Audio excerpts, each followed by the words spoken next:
ನಮಸ್ತೆ ಫ್ರೆಂಡ್ಸ್, ಅಕ್ಷಯ ಪಾತ್ರೆ ಅಡುಗೆ ಮನೆಗೆ ನಿಮಗೆಲ್ಲರಿಗೂ ಪ್ರೀತಿಯ ಸ್ವಾಗತ.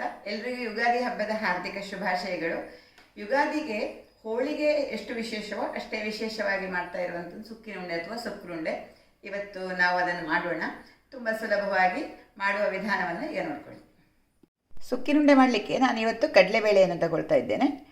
1 ಕಪ್ ಕಡಲೆಬೇಳೆಯನ್ನು ಚೆನ್ನಾಗಿ ತೊಳೆದು ಇದನ್ನು ಸ್ವಲ್ಪ ಒಂದು ಅರ್ಧ ಗಂಟೆ ಹೊತ್ತು ನೆನೆಸಿಟ್ಕೊಳ್ತೇನೆ. ಜೊತೆಗೆ ಇದಕ್ಕೆ ಕಣಕ ಅಥವಾ ಸುಕ್ಕಿನುಂಡೆಯ ಕವರ್ ಮಾಡಲಿಕ್ಕೆ ಅಕ್ಕಿ ಮತ್ತು ಉದ್ದಿನಬೇಳೆಯನ್ನು ತಗೊಳ್ತೇನೆ. ಇದು ತಮಿಳುನಾಡು ಶೈಲಿಯಲ್ಲಿ ನಾನು ಮಾಡ್ತಾ ಇರುವಂಥದ್ದು.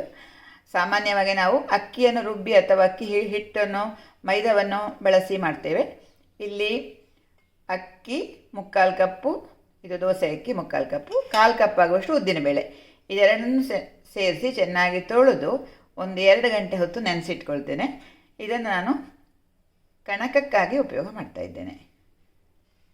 ಹೀಗೆ ಅಕ್ಕಿ ಮತ್ತು ಉದ್ದಿನಬೇಳೆಯನ್ನು ನೆನೆಸಿಟ್ಕೊಳ್ತೇನೆ. ಅಕ್ಕಿ ಮತ್ತು ಉದ್ದಿನಬೇಳೆಯನ್ನು ಜೊತೆಗೆ ಹಾಕ್ಕೊಳ್ಬೋದು, ತೊಂದರೆ ಇಲ್ಲ. ಎರಡನ್ನು ಜೊತೆಗೆ ಹಾಕಿ ಇದನ್ನು ಚೆನ್ನಾಗಿ 2-3 ಸರ್ತಿ ತೊಳ್ಕೊಳ್ತೇನೆ.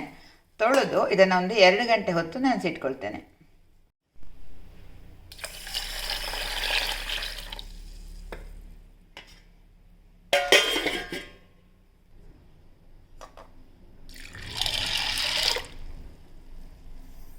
ನೆನೆಸಿದಂಥ ಕಡಲೆಬೇಳೆಗೆ ಸ್ವಲ್ಪ ನೀರು ಹಾಕ್ಕೊಂಡು ಕುಕ್ಕರಲ್ಲಿ ಬೇಯಿಸ್ಕೊಳ್ತೇನೆ.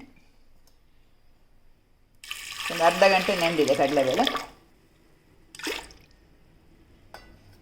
ಕಡಲೆಬೇಳೆ ಮುಳುಗುವಷ್ಟು ಅಥವಾ 2 ಕಪ್ ನೀರು ಹಾಕಿದ್ದೇನೆ.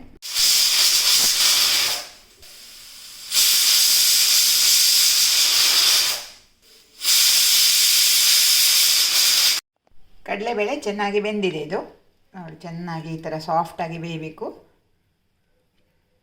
ಬೆಂದ ಮೇಲೆ ಇದನ್ನು ಸೋಸಿ ಇಟ್ಕೊಂಡಿದ್ದೇನೆ. ಅದರ ಜೊತೆಗೆ ಕೆಲವು ಸಾಮಗ್ರಿ ತೊಗೊಂಡಿದ್ದೇನೆ ನೋಡಿ. ತೆಂಗಿನಕಾಯಿ ತುರಿ, ಹಸಿ ತೆಂಗಿನಕಾಯಿ ತುರಿ 1/4 ಕಪ್ ಆಗುವಷ್ಟು, ಹತ್ತಿರ 1 ಕಪ್ ಆಗುವಷ್ಟು, 3/4ರಿಂದ 1 ಕಪ್ ಆಗುವಷ್ಟು ಬೆಲ್ಲ, ಸ್ವಲ್ಪ ತುಪ್ಪ, ಸ್ವಲ್ಪ ಉಪ್ಪು ತಗೊಂಡಿದ್ದೇನೆ, ಹಾಗೆ ಏಲಕ್ಕಿ ಪುಡಿ.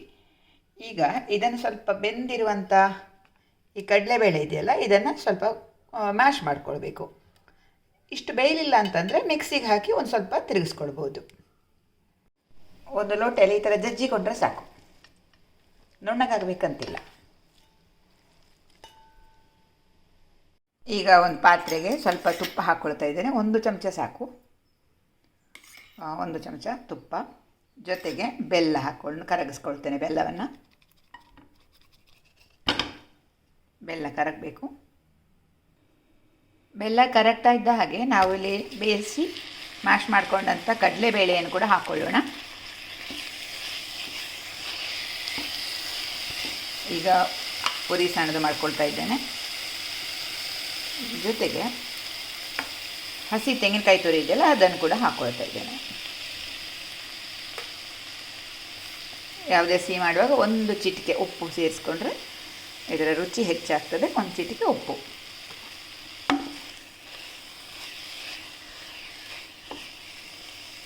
ಕೆಲವು ಬೆಲ್ಲದ ಸಿಹಿಗಳಿಗೆ ನಾವು ಸ್ವಲ್ಪ 1 ಚಮಚ ಸಕ್ಕರೆ ಹಾಕಿದರೆ ಅದರ ರುಚಿ ಇನ್ನೂ ತುಂಬ ಚೆನ್ನಾಗಿರ್ತದೆ ಅಂತ ನಾನು 1 ಚಮಚ ಸಕ್ಕರೆಯನ್ನು ಕೂಡ ಸೇರಿಸ್ಕೊಳ್ತಾ ಇದ್ದೇನೆ. ಜಸ್ಟ್ 1 ಚಮಚ. ಇದು ಆಪ್ಷನಲ್ಲು, ಬರೀ ಬೆಲ್ಲದಲ್ಲಿ ಕೂಡ ಮಾಡ್ಕೊಳ್ಬೋದು. ಇದು ಚೆನ್ನಾಗಿ ಗಟ್ಟಿಯಾಗಬೇಕು, ಸ್ವಲ್ಪ ಮಿಕ್ಸ್ ಆಗಿ ಹೊಂದಿಕೊಂಡು ಒಳ್ಳೆಯದಾಗಬೇಕು. ಈಗ ಈ ಥರ ಕೈ ಆಡಿಸ್ತಾ ಇರಬೇಕು. ಆಫ್ ಮಾಡಿಕೊಂಡು 1 ಚಮಚ ತುಪ್ಪವನ್ನು ಸೇರಿಸ್ತಾ ಇದ್ದೇನೆ. ಇದು ಆಪ್ಷನಲ್ಲ, ಬೇಕಾದರೆ ಸೇರಿಸ್ಕೊಳ್ಬೋದು. ಪೂರ್ತಿ ತಣ್ಣಗಾದ್ಮೇಲೆ ಇದನ್ನು ಉಂಡೆ ಮಾಡ್ಕೊಳ್ಳೋಣ. ಹೂರಣ ಗಟ್ಟಿ ಆಗ್ತಾ ಬಂತು ನೋಡಿ. ಇದು ಸ್ವಲ್ಪ ತಳ ಬಿಡುವಷ್ಟು ಗಟ್ಟಿ ಆದರೆ ಸಾಕು. ತುಂಬ ಗಟ್ಟಿ ಆದರೆ ನಮಗೆ ಉಂಡೆ ಮಾಡ್ಕೊಳ್ಳಿಕ್ಕೆ ಕಷ್ಟ. ಹದವಾಗಿ ಉಂಡೆ ಮಾಡಲಿಕ್ಕೆ ಎಷ್ಟು ಗಟ್ಟಿ ಬೇಕೋ ಅಷ್ಟು ಗಟ್ಟಿ ಮಾಡ್ಕೊಂಡಾದಮೇಲೆ ನಾವು ಏಲಕ್ಕಿ ಪುಡಿಯನ್ನು ಹಾಕ್ಕೊಳ್ಳೋಣ. ಇಲ್ಲಿ ನಾನು ಕಡಲೆಬೇಳೆಯನ್ನು 6 ವಿಸಿಲ್ ಮಾಡಿಕೊಂಡು ಬೇಯಿಸ್ಕೊಂಡಿದ್ದೆ. ಸ್ವಲ್ಪ ಚೆನ್ನಾಗಿ ಬೇಯಿಸ್ಕೊಂಡಿದ್ದೆ, ಹಾಗಾಗಿ ರುಬ್ಬಲಿಲ್ಲ. ಮತ್ತು ಇದೇ ರೀತಿ ಹೋಳಿಗೆ ಹೂರಣದಲ್ಲಿ ಕೂಡ ಮಾಡ್ಕೊಳ್ಬೋದು. ಆಮೇಲೆ ನಾನು ವಿವಿಧ ರೀತಿಯ ಸುಕ್ಕಿನ ಉಂಡೆ ಅಥವಾ ಸುಕ್ಕುರುಂಡೆಗಳನ್ನು ಮಾಡಿದ್ದೆ. ಅದರಲ್ಲಿ ಮುಖ್ಯವಾಗಿ ನಮ್ಮಲ್ಲಿ ಮಾಡುವಂಥ ಹಲಸಿನ ಬೀಜದ ಸುಕ್ಕುರುಂಡೆ ಮಾಡಿದ್ದೆ. ಆಮೇಲೆ ತೆಂಗಿನಕಾಯಿ ಕಾಯಿ ತುರಿ ಬಳಸಿ ಮಾಡುವಂಥ ಸಾಂಪ್ರದಾಯಿಕವಾದ ಸುಕ್ಕಿನುಂಡೆ ಅಥವಾ ಸುಕ್ಕುರುಂಡೆ ಮಾಡಿದ್ದೆ. ಅವುಗಳನ್ನು ಕೂಡ ನೀವು ನೋಡ್ಕೊಳ್ಬೋದು. ನೋಡಿದರೆ ದಯವಿಟ್ಟು ಕಮೆಂಟ್ ಮಾಡಿ ನನ್ನ ಜೊತೆ ಶೇರ್ ಮಾಡಿಕೊಳ್ಳಿ. ಈ ವಿಡಿಯೋ ನಿಮಗೆ ಇಷ್ಟ ಆಗಿದ್ದಲ್ಲಿ ಖಂಡಿತ ಲೈಕ್ ಮಾಡಿ ನಿಮ್ಮ ಮಿತ್ರರಿಗೆ ಹಂಚಿಕೊಳ್ಳಿ. ಅಕ್ಕಿ ಮತ್ತು ಉದ್ದಿನಬೇಳೆ ಒಂದು 2 ಗಂಟೆ ಚೆನ್ನಾಗಿ ನೆಂದಿದೆ. ಈಗ ಇದನ್ನು ನುಣ್ಣಗೆ ರುಬ್ಬಿಕೊಳ್ಬೇಕು. ಹಾಗಾಗಿ ನಾನು ಇದನ್ನು ಗ್ರೈಂಡರಿಗೆ ಹಾಕಿ ರುಬ್ಬಿಕೊಳ್ತೇನೆ. ಸಾಧ್ಯ ಆದಷ್ಟು ನುಣ್ಣಗೆ ಮಾಡಿದರೆ ಒಳ್ಳೆಯದು. ಅಕ್ಕಿ ಹಿಟ್ಟು ನುಣ್ಣಗೆ ರುಬ್ಬಿ ಆಯಿತು. ಅಕ್ಕಿ ಮತ್ತು ಉದ್ದು ಈ ಹದಕ್ಕಿದೆ.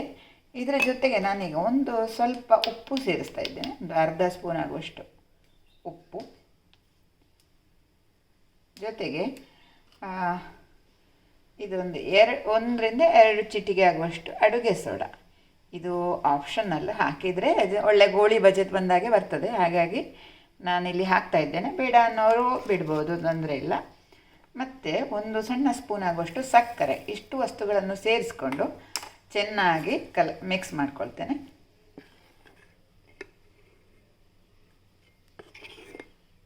ಮಾಡಿ ಆದಮೇಲೆ ಒಂದು 10 ನಿಮಿಷ ಇದನ್ನು ಮುಚ್ಚಿಡೋಣ. ಅಷ್ಟೊತ್ತಿಗೆ ನಾವು ಈ ಹೂರಣ ಇದೆಯಲ್ಲ, ಇದರ ಉಂಡೆ ಮಾಡ್ಕೊಳ್ಳೋಣ. ಇದು ತಣ್ಣಗಾಗಿದೆ. ಇದರಿಂದ ಸಣ್ಣ ಸಣ್ಣ ಉಂಡೆಗಳನ್ನು ಮಾಡ್ಕೊಳ್ತೇನೆ. ನೋಡಿ, ಈ ಹದಕ್ಕೆ ಸಾಕು. ಯಾಕೆಂತಂದರೆ ಇದಕ್ಕೆ ಕೋಟಿಂಗ್ ಸ್ವಲ್ಪ ದಪ್ಪಕ್ಕೆ ಬರ್ತದೆ. ಹಾಗಾಗಿ ಸಣ್ಣ ಉಂಡೆಗಳನ್ನು ಮಾಡ್ಕೊಳ್ಬೋದು. ಈ ಥರ ನೋಡಿ, ಹೀಗಿದೆ ಹದ. ಮಿಶ್ರಣ ಸುಕ್ಕಿನುಂಡೆಗೆಲ್ಲ ತಯಾರಾಯಿತು. ಇದು ಹೂರಣದ ಉಂಡೆ. ಆಮೇಲೆ ಇದು ನಾವು ಮಾಡಿಟ್ಟಂಥ ಅಕ್ಕಿ ಮತ್ತು ಉದ್ದಿನಬೇಳೆ ಮಿಶ್ರಣ. ಇದು ತುಂಬ ತೆಳ್ಳಗಾಗೋದು ಕೂಡ ಬೇಡ, ತುಂಬ ದಪ್ಪ ಸಹ ಬೇಡ. ಈ ಥರ ಈ ಥರ ಆದರೆ ಸಾಕು. ಅಕಸ್ಮಾತ್ ಇದು ತೆಳ್ಳಗಾಯಿತು ಅಂತಂದರೆ ಮೈದಾ ಹಿಟ್ಟನ್ನು ಅಕ್ಕಿ ಹಿಟ್ಟನ್ನು ಸೇರಿಸ್ಕೊಳ್ಬೋದು. ಗಟ್ಟಿ ಆಯಿತು ಅಂದರೆ ಒಂದು ಚಮಚ ನೀರು ಹಾಕ್ಕೊಂಡ್ರೆ ಆಯಿತು. ಅದು ನಮಗೆ ಮಾಡುವಾಗ ಗೊತ್ತಾಗ್ತದೆ. ಈಗ ಈ ಉಂಡೆಯನ್ನು, ಹೂರಣದ ಉಂಡೆಯನ್ನು ಮುಳುಗಿಸಿ ಬಿಸಿ ಎಣ್ಣೆಯಲ್ಲಿ ಕರಿಬೇಕು. ಹದವಾದ ಬಿಸಿ ಎಣ್ಣೆಯಲ್ಲಿ ಕರಿಬೇಕು. ಈ ಥರ ಮುಳುಗಿಸಿ ಹಾಕ್ಕೊಳ್ಬೇಕು. ಉಂಡೆ ಸ್ವಲ್ಪ ಸಣ್ಣದೇ ಸಾಕಾಗ್ತದೆ, ಆಗಲೇ ಹೇಳಿದ ಹಾಗೆ. ನೋಡಿ, ಸರಿಯಾದ ಕೋಟಿಂಗ್ ಆದರೆ ಈ ಥರ ಗೋಳಿ ಬಜೆ ಥರ ಹಾಕ್ಕೊಳ್ಬೋದು.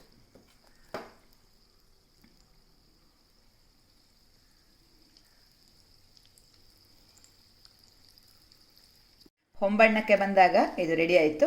ಗರಿ ಗರಿಯಾಗಿದೆ ಹೊರಭಾಗ. ಈ ಹೂರಣದ ಉಂಡೆಯನ್ನು ಹಿಟ್ಟಲ್ಲಿ ಅದ್ದಿ ಹಾಕುವಾಗ ಸ್ವಲ್ಪ ಟ್ರಿಕ್ಕಿಯಾಗಿ ಹಾಕ್ಕೊಳ್ಬೇಕಾಗ್ತದೆ, ಅದು ಹೊರಗೆ ಬಾರದ ಹಾಗೆ. ಇದೀಗ ರೆಡಿ ಆಯಿತು. ಸುಕ್ಕಿನುಂಡೆ, ಗರಿ ಗರಿಯಾದ ಸುಕ್ಕಿನುಂಡೆ ರೆಡಿ. ತುಂಬ ರುಚಿಯಾದ ಸಾಂಪ್ರದಾಯಿಕವಾದಂಥ ಒಂದು ತಿಂಡಿ ಇದು. ವಿಶೇಷವಾಗಿ ಯುಗಾದಿ ಹಬ್ಬದಲ್ಲಿ ಮಾಡುವಂಥದ್ದು. ಇದನ್ನು ಬೇರೆ ಬೇರೆ ಊರುಗಳಲ್ಲಿ ಬೇರೆ ಬೇರೆ ಹೆಸರಿನಿಂದ ಕರೀತಾರೆ. ನಾವು ಸುಕ್ಕುರುಂಡೆ ಅಂತ ಕರಿತೇವೆ, ಸುಕ್ಕಿನುಂಡೆ ಅಂತ ಕರಿತೇವೆ. ಇದರ ತಮಿಳುನಾಡಲ್ಲಿ seeyam ಅಂತ ಕರೀತಾರೆ. ತುಂಬ ರುಚಿಯಾದಂಥದ್ದು. ಹೊರಭಾಗ ಬಹಳ ಗರಿ ಗರಿಯಾಗಿ ಬರ್ತದೆ, ಒಳಗೆ ಸಾಫ್ಟ್ ಆಗಿರ್ತದೆ. ತುಂಬ ರುಚಿಯಾದಂಥ ಸುಕ್ಕಿನುಂಡೆ ಮಾಡುವ ವಿಧಾನವನ್ನು ಈಗ ನೋಡಿಕೊಳ್ಳೋಣ.